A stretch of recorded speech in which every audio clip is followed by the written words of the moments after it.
Waste it.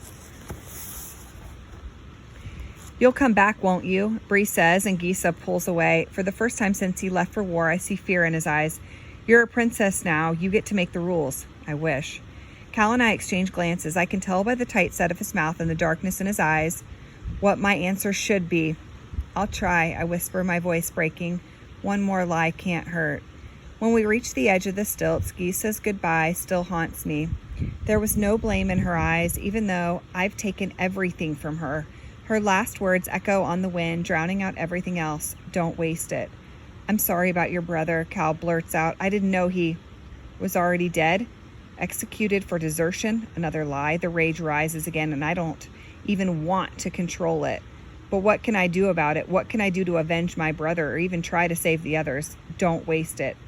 I need to make one more stop. Before Cal can protest, I put on my best smile. It won't take long at all, I promise. To my surprise, he nods slowly in the dark. A job at the Hall. That's very prestigious, Will chortles as I take a seat inside his wagon. The old blue candle still burns, casting shifting light around us. As I suspected, Farley is long gone. When I'm sure the door and windows are shut, I drop my voice. I'm not working there, Will. To my surprise, Will waves a hand at me. Oh, I know all that. Tea? No, my words shake with shock. How did you...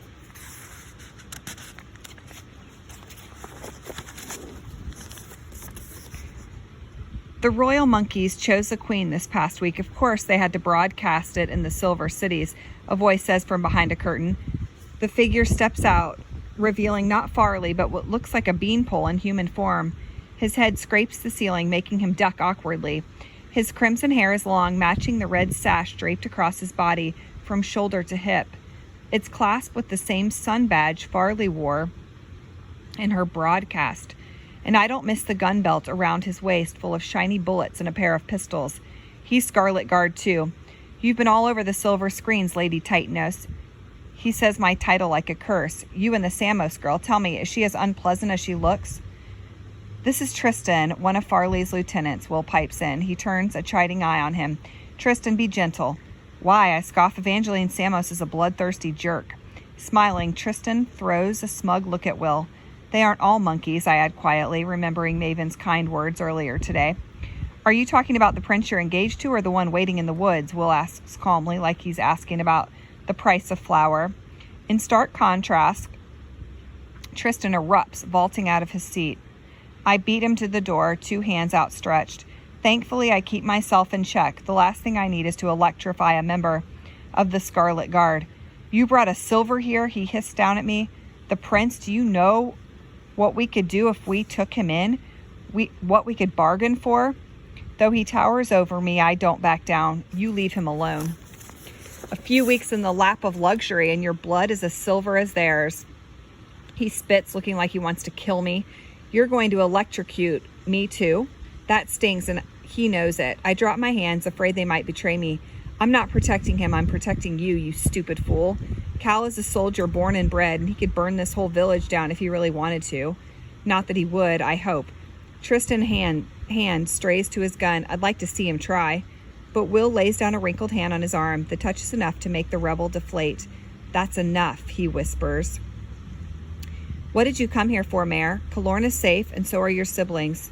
I heave a breath, still staring down Tristan. He just threatened to kidnap Cal and hold him for ransom, and for whatever reason, the thought of such a thing unsettles me to my core. One word out, and I'm already struggling. Shade was part of the guard. It's not a question anymore, but a truth. Will lowers his gaze, apologetic, and Tristan even hangs his head. They killed him for it. They killed my brother, and I have to act like it doesn't bother me. You're dead if you don't. I know that. I'll say whatever they want when the time comes, but... My voice catches a little. On the edge of this new path. I'm in the palace, the center of the world. I'm quick, I'm quiet, and I can help the cause. Tristan sucks in a ragged breath, pulling back to his full height.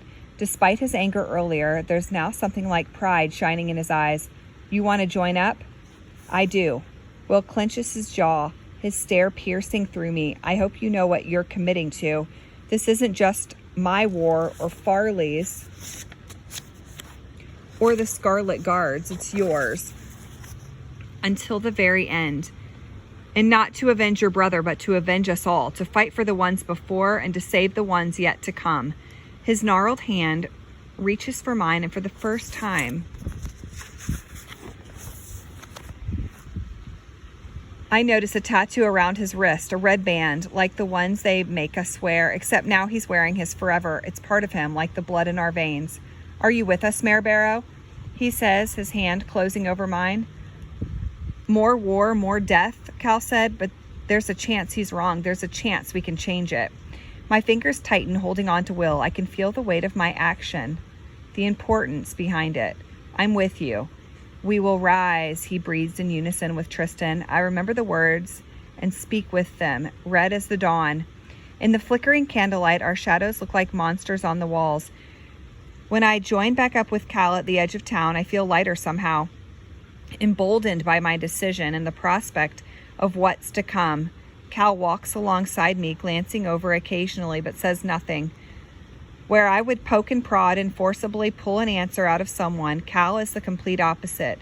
Maybe it's a military tactic he picked up in one of his books. Let the enemy come to you. Because that's what I am now, his enemy. He perplexes me, just like his brother. Both of them are kind, even though they know I'm red, even though they shouldn't even see me at all. But Cal took me home, and Maven was good to me, wanting to help. They are strange boys. When we enter the woods again, Cal's demeanor changes, hardening to something serious. I'll have to talk with the Queen about changing your schedule. Why? You almost exploded in there, he says gently. You'll have to go into training with us to make sure something like this doesn't happen again. Julian is training me, but even the little voice in my head knows Julian is no substitute for what Cal, Maven, and Evangeline go through. If I learned even half of what they know, who knows what help I could be to the Guard, to Shade's memory. What if it gets me out of protocol? I won't say no. Well, if it gets me out of protocol, I won't say no. Suddenly, Cal jumps back from his cycle. His hands are on fire, and an equal blazing light burns in his eyes. Someone's watching us. I don't bother questioning him. Cal's soldier's sense is sharp. But what could threaten him here? What could he possibly be afraid of in the woods of a sleepy, poor village? A village crawling with rebels, I remind myself. But instead of Farley or armed revolutionaries, Killorn steps out of the leaves. I forget how sly he is, how easily he can move through the darkness. Cal's hands extinguish in a puff of smoke. Oh, you. Killorn tears his eyes away from me, glaring at Cal. He inclines his head in a condescending bow. Excuse me, Your Highness. Instead of trying to deny it, Cal stands a little straighter, looking like the king he was born to be. He doesn't reply and goes back to freeing his cycle from the leaves. But I feel his eyes on me, watching every second that passes between Killorn and me. You're really doing this, Killorn says, looking like a wounded animal. You're really leaving to be one of them? The words sting more than a slap. This is not a choice, I want to tell him. You saw what happened in there, what I can do. They can help me. Even I'm surprised at how easily the lie comes. One day I might even be able to lie to myself, to trick my mind into thinking I'm happy, I'm where I'm supposed to be. He shakes his head, one hand grabbing my arm like he can pull me back into the past where our worries were simple. You're supposed to be here. Mayor, Cal waits patiently, leaning against the seat of the cycle, but his voice is firm, a warning. I have to go. I try to push past Killorn to leave him behind, but he won't let me. He's always been stronger than me, and as much as I want to let him hold on to me, it just can't be. Mayor, please. A wave of heat pulses against us like a strong beam of sunlight. Let her go, Cal rumbles, standing over me. The heat rolls off him, almost rippling the air. The calm he fights to maintain thins, threatening to come undone. Killorn scoffs in his face, itching for a fight, but he's like me. We're thieves. We're rats. We know when to fight and when to run. Reluctantly, he pulls back, letting his fingers trail along my arm. This might be the last time we see each other. The air cools, but Cal doesn't step back. I'm his brother's betrothed. He has to be protective of me. You bargained for me, too, to save me from conscription, Killorn says softly, finally understanding the price I've paid. You have a bad habit of trying to save me. I can barely nod, and I have to pull the helmet onto my head to hide the tears welling in my eyes. Numbly, I follow Cal to the cycle and slide onto the seat behind him. Killorn backs away, flinching when the cycle revs up. Then he smirks at me, his features curling into an expression that used to make me want to punch him. I'll tell Farley you said hello. The cycle growls like a beast, tearing me away from Killorn and the stilts in my old life. Fear curls through me like a poison until I'm scared from head to toe, but not for myself, not anymore.